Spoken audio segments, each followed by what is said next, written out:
if you're in investment banking, which is what I do, a day in your life looks like you will largely be spending a lot of time building financial models.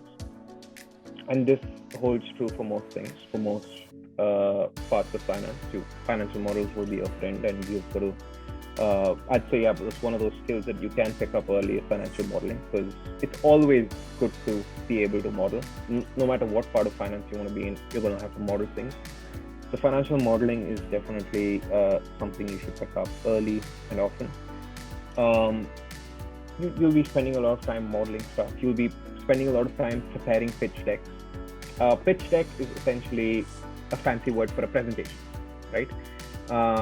And a client comes to you and says, as I said in my example, we want to raise $100 million of equity. You say, all right, I'm going to have to make a pitch deck for this, or I'm going to have to make a flyer for it, because you're not going to go to, it's not quite like you see in the movies where you pick up your phone and say, hello, I have a client who wants 100 million. Are you interested? It's quite not quite like that. You're going to large institutional investors who require a lot of information, and you need to make it look pretty, and you need to make it sound good. So you make pitch decks along with their financials, along with their key characteristics, strengths, weaknesses, whatever. You guys know what goes into a presentation. And you spend a lot of time writing reports if you have advisory businesses. So valuations, you'll definitely be valuing a lot of businesses. You'll be valuing every business that you come across, even if you're raising equity for it, because you need to know how much, how much they need to sell down if they need 100 million, or how much they need to liquidate. So valuation reports, modeling, due diligence work,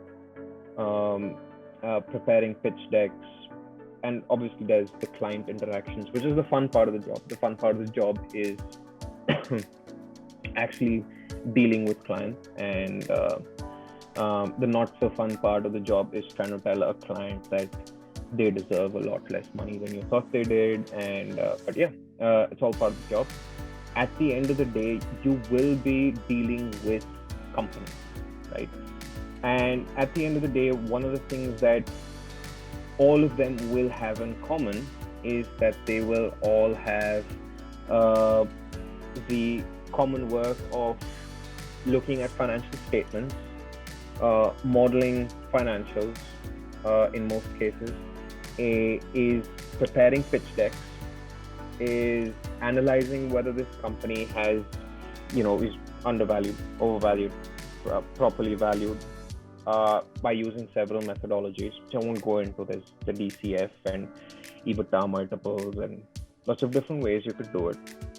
But the simple way of thinking about it, of thinking about the difference between investment banking analyst and, let's say, a research analyst at a wealth management fund, is the fundamental difference in the work they do of buy side and sell side, right? Because they are largely looking at, based on the profile, if you're in a wealth management company, or in a saver fund, or in any of these funds management companies, you're looking at public markets, and you're trying to determine what company deserves your allocation of capital. We, on the other hand, try and find capital for companies that are already our clients. Or we try, if we have clients that want to buy, so because we sometimes work on the buy side as well, then we try and do the similar job that a PE analyst would do, and say, all right, there's these, I'm trying to, place this much money into private equity. Let me go out and look for private companies that are deserving of a certain amount of capital. But that's the basic essence of it. If you think about the industry, you'll very quickly realize that the words financial analyst sort of match immediately with those, because you're just analyzing the different characteristics involved in that capital allocation, right? And the different characteristics involved in a public enterprise versus the different characteristics involved in raising capital. So an investment bank would try and raise capital, public or a research analyst at a funds management, wealth management company would try and allocate capital in a list of public companies that he has, that he knows based on issuer profiles or the risk profiles of the investors and stuff like that, right? So it's really not that complex. At the end of the day, it's the work itself is not extremely different, but the profile of what you're doing, in the sense where I'm trying to take my client and do something with him, as opposed to I'm looking for a company that fits my client. Which in the case of wealth management, I'm looking for a company that fits my client, his profile. Well, he has a 30% risk, or whatever his beta, his personal beta is that much, which is this risk. And I try and find, he wants someone who pays dividends. He wants a largely safe investment, let's say 6-7% per annum.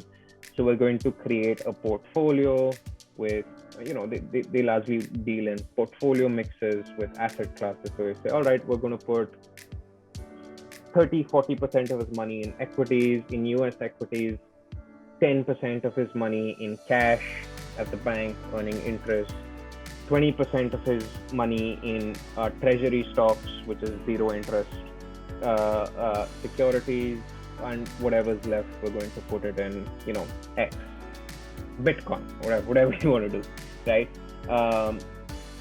So, yeah. Got it. So you're saying the profile of the clients is different, although the work remains the same. In an investment bank, you're trying to figure out how you can raise money for your own clients. And in a wealth management company, you're trying to allocate the money given to you by clients into other organizations. Have I understood this correctly? So the easy way to think of it is to say that, look, at the end of the day, I'm looking at a company and trying to figure out if it's any good, right? And in my case, I'm looking at my client's company and hoping it's good. And in their case, they're and not just hoping it's good, I'm trying to figure out ways in which it can be better. And there's a whole lot of ways where we can present things that look better. We sort of go out into the future a bit more and say, right, let's really make smart projections based on these capital allocations of how it's going to work out.